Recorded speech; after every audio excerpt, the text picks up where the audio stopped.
I want to thank everybody for coming, especially those who've traveled from far away. It's not easy to travel in these times, but I really appreciate you coming here to present the paper in person. Also, I want to thank everybody who's joining us online. It's great to have you here, and I hope we can all have a very nice time to exchange ideas and talk about the future of humanities. Without any further, I should also thank the three principal organizers of the committee who've done a fantastic job in gathering great people to come here. So I really want to thank them again. And we'll get a chance to talk over dinner and whatnot. So I'll just start my presentation.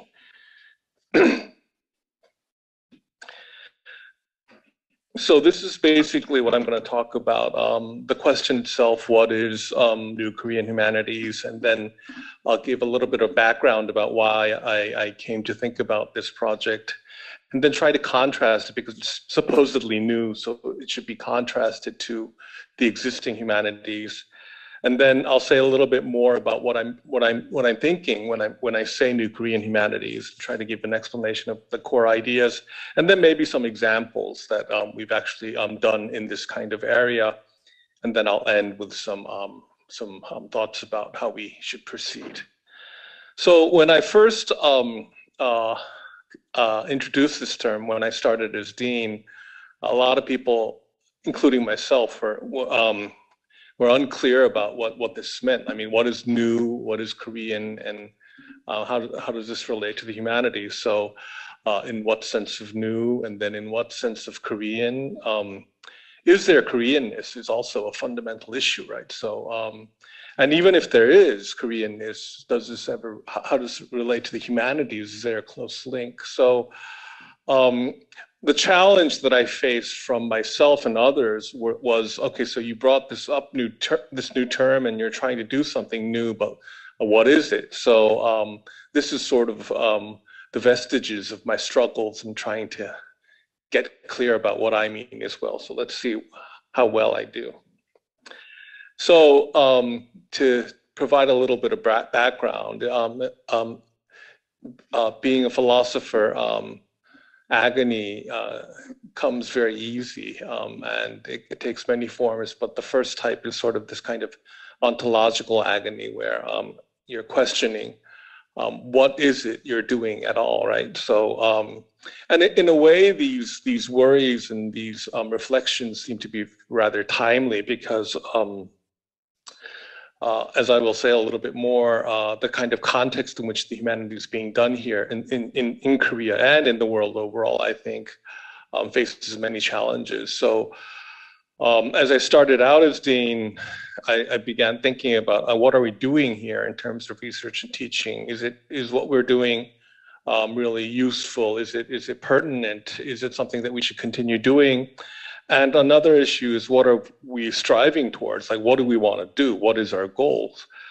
To be more specific, I mean, the goals that we have are going to be important. And then there's some things that we have to give up, right? It's not going to be the case that we're going to be able to do everything.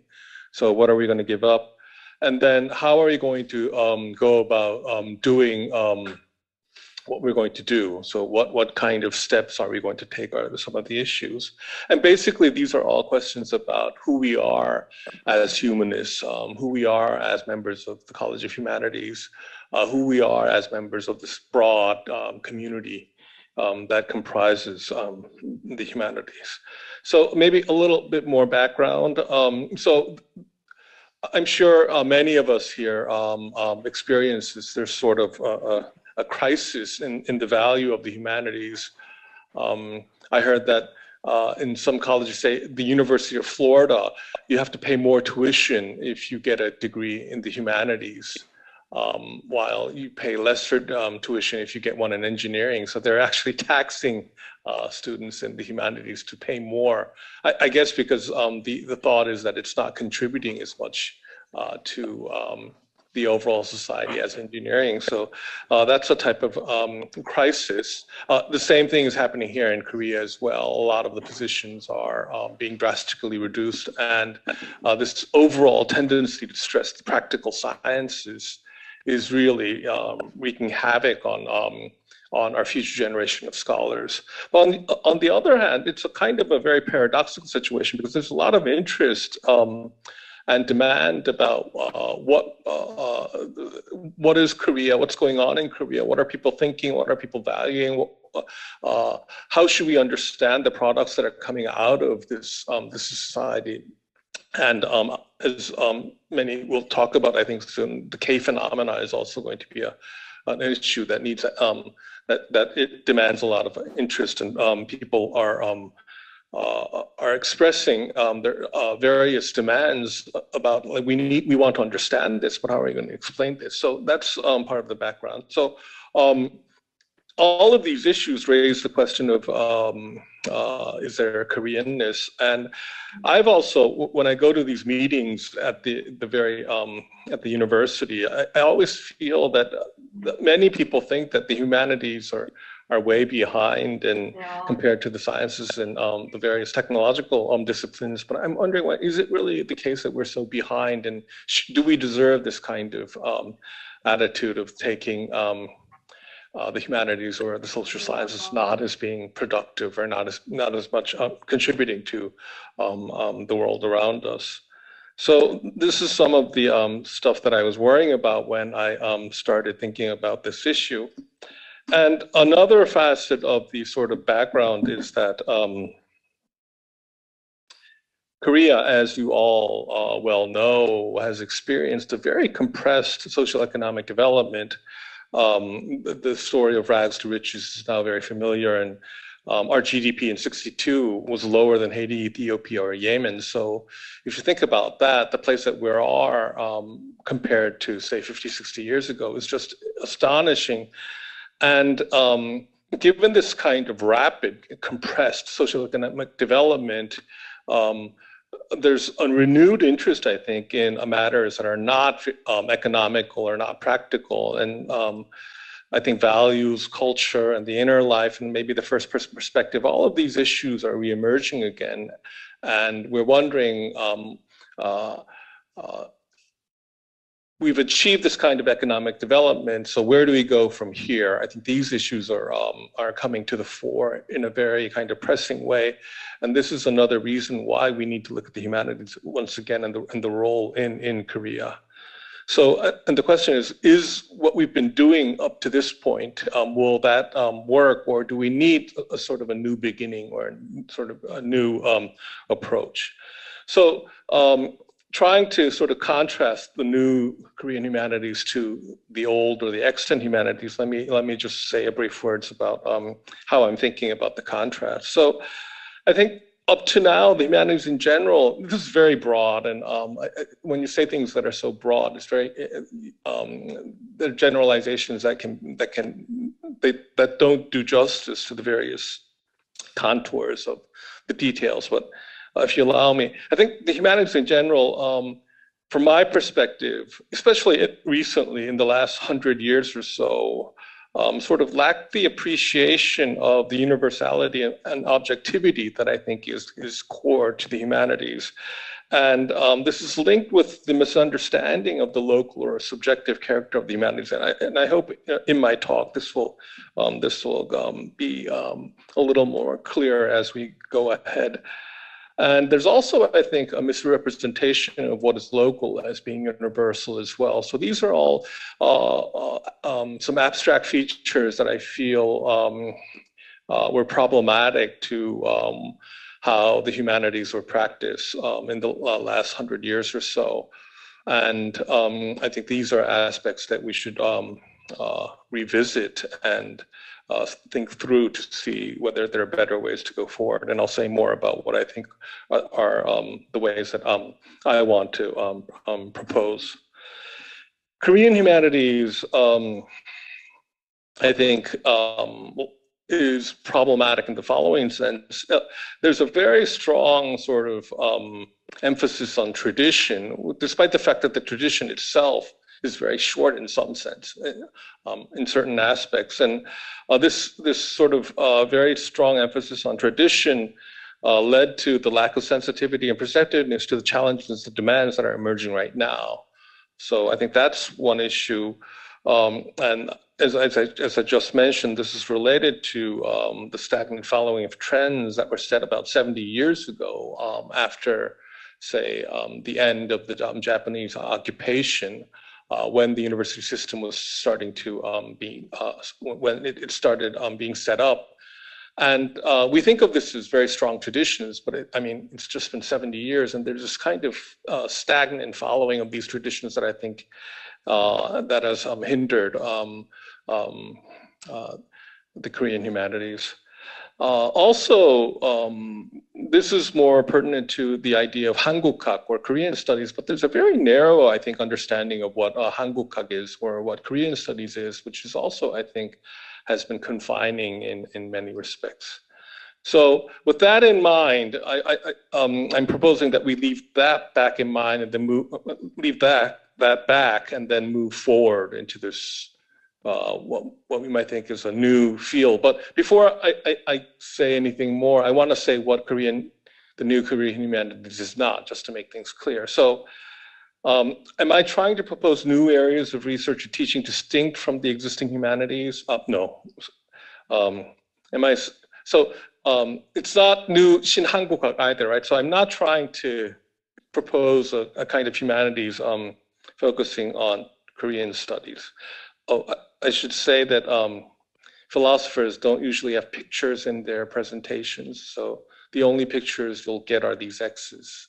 And that was a joke, but we don't succeed at jokes either. So, and it's not a humanities that focuses on Korea or Koreans, so that's something that I want to avoid as well. So this is not what I'm trying to do. So what is it that I'm trying to do? Broadly speaking, a new approach for doing research and education in the humanities, reviving and improving the humanities to meet the new demands of our times, and then a new understanding of.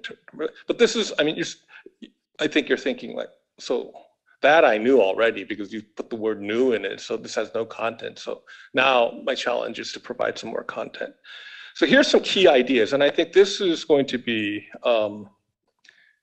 what I think is the core of what I'm proposing. So I'm going to slow down a little bit, and I have 9 minutes. We started at 10:05, so yeah, I have 9 more minutes. So I'm going to slow down a little bit and give you the gist of what I'm thinking. So here's a provocative thesis that you might want to think about. I want to focus on the objectivity and universality of what we're doing. So I think that our complex and intricate lives that everybody leads consists of objective facts. And I think these facts are to be explained from a universal perspective, which means a perspective that I think can be shared in a sort of common perspective. But the key focus is on the point that what we're looking at and what we're trying to understand and what we're trying to explain are objective facts. Okay, so that's one. Despite that fact, despite the fact that the things that we're interested are objective, I also want to stress the uniqueness of the facts. These facts are unique in the sense that in many cases, these facts will be distinct to various individuals at the lowest level of detail, or maybe the highest level of detail. They're unique, but they're also unique. They can be unique to various localities. So it's a combination of objectivity and I think uniqueness that should be stressed. Okay. Third, I want to propose that thus all of us in a way should be explained, right? All the individuals with all of their uniqueness ought to be explained but we should all participate in the explaining as well, because no one perspective or no one uniqueness should be privileged over others, right? So there's this idea that an idea of inclusivity where everybody needs to explain everybody else. And so each one of us is going to participate in explaining, and everyone is going to be explained as well or accounted for. And what this reveals is that we're connected, I think, in very important ways, and not dispersed as individual standing alone, but we're all connected in a kind of important way. Towards the end of the talk, I'll briefly mention the core idea or core imagery behind this as universal expression. But I think this is a term, it's not a term that I came up with, but it's a term that the 17th century philosopher Leibniz initially presented, but I think it's a key term that brings out what I'm thinking very nicely. So objectivity and universality, uniqueness, inclusivity, and connectedness. So if you take these four features to be the core features of the new Korean humanities, then I think there's some natural implications that we can draw. And so the one question is, what are we to contribute as participants, since everybody's going to participate? And what kind of uniqueness is going to be there in the contributions that each of us are presented? But we're not just going to stress the uniqueness, but we're going to think about what universality can be found, what kind of shared commonness is going to be there when we look at and reflect on the uniqueness that each of us provides. And then how is this uniqueness or universality connected to the world overall? These are some, I think, very natural questions that we're going to lead. And so if I had to sort of coin or phrase the main idea behind the new Korean humanities, this is what I came up with. It's the discovery of the universality or commonness that our uniqueness possesses through reflective awareness. So let me just explain this a little bit more colloquially. We're all very distinct. The units that we comprise as societies are going to be distinct as well, and they're all going to be unique. But the uniqueness is not going to be such that it prohibits a kind of commonness or sharing of common features. I think the uniqueness, when we look at it from various perspectives, will reveal a certain kind of commonness that can be the basis for us to engage in dialogue and sort of identify ourselves as members of humankind. So the discovery of these universal features while focusing on the distinctiveness that we all have is, I think, what I'm trying to propose as the new Korean humanities. And a key issue is going to be, is there anything that deserves the term Koreanness in this kind of endeavor when we do this? Okay. Got 4 more minutes. All right.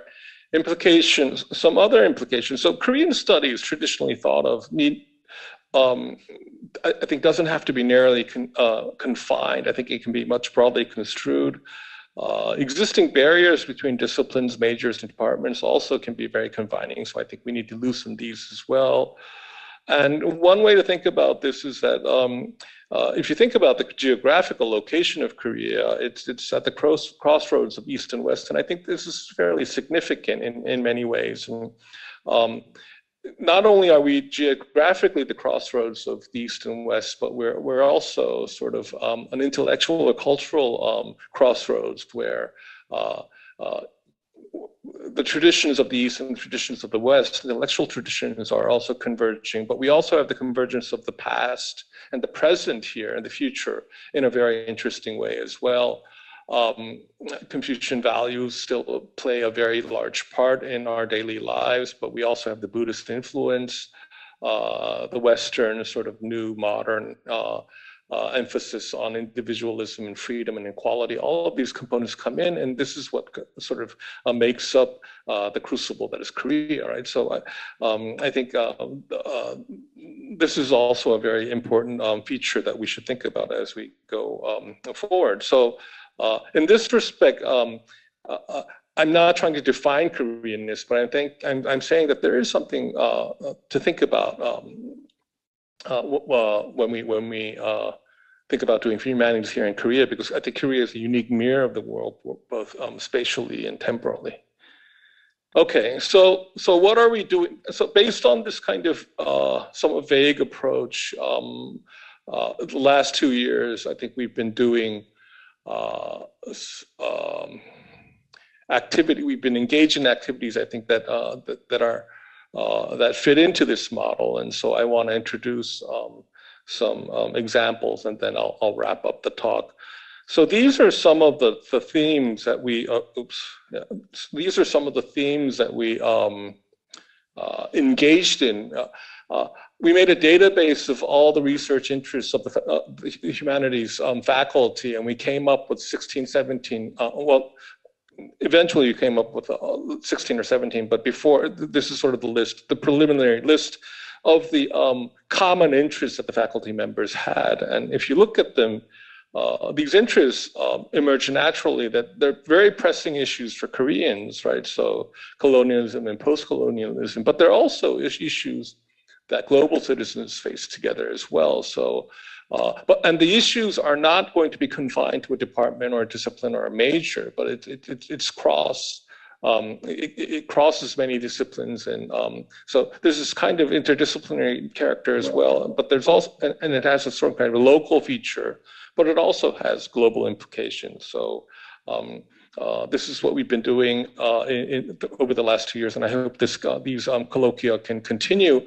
And I think what this showed also, engaging in these colloquia, what it showed is that when we say the new humanities, we're not saying we're going to leave the extant or the pre-existing humanities behind, because a lot of the discussions that we're doing is based on the kind of results that we gained from engaging in what we think of the traditional humanities or the disciplines. And then there are 2 more cases which I think come out nicely, and this one is done by Professor Kubomjin, who's not here today, but he has this paper that I roughly translated as recognizes the values of outsiders' records on the new Korean humanities. And in this paper, he looks at the Chinese, the war between the Chinese and Vietnam in the 15th century. And there's a lot of discussion about what actually went on at that time period between the 2 states. But it turns out that the records that provide the most accurate picture of what was going on is at Gyeonggak. And so this was recently discovered. So it's a very obvious fact in some sense, but the world is connected in very interesting ways. So when we're trying to figure out what's going on here in place A, say Vietnam and China, it's better to look at Korea than to look at that locality. So this brings out the kind of mutual mirroring and connectedness of the world.